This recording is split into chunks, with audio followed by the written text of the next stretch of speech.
اوعى يوم يشوفوك غلبان.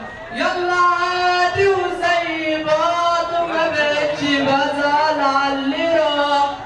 زعلت ياما على اللي مشيوا وفي الاخر عشت في جراح.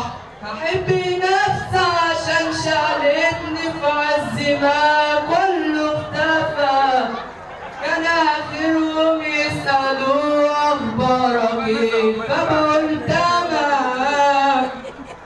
فاكرة لما قلت ليا عمري ما اسيبك في يوم.